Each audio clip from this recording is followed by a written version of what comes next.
with cumbersome discs.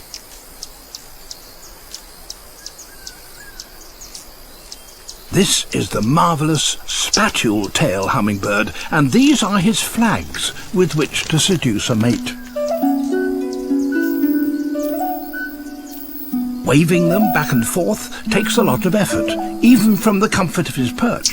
But to win her heart, he's got to go up a gear.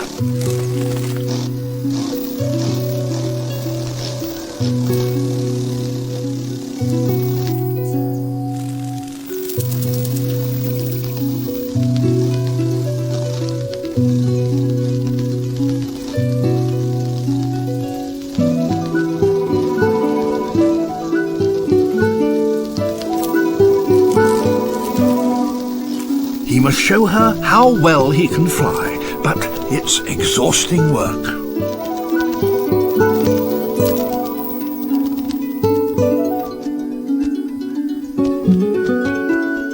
It's so demanding he can only stay airborne for a matter of seconds before he needs a rest.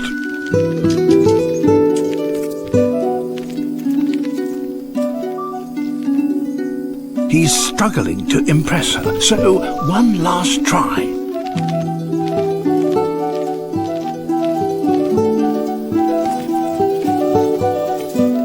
The extreme effort and energy needed to hover means hummingbirds can only fly in short, sharp bursts.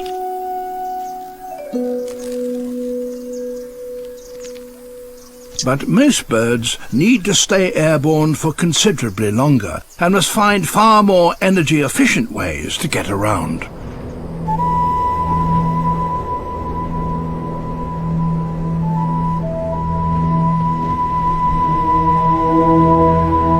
Here in the Simien Mountains of Ethiopia, at a breathtaking altitude of 15,000 feet, lives a supreme aerial maestro.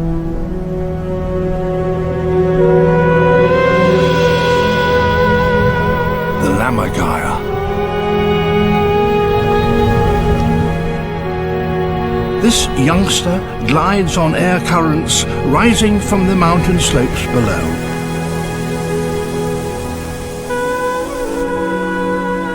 His 9-foot wingspan can carry him hundreds of miles a day in search of animal carcasses with precious little effort. He watches out for other airborne scavengers like these griffon vultures.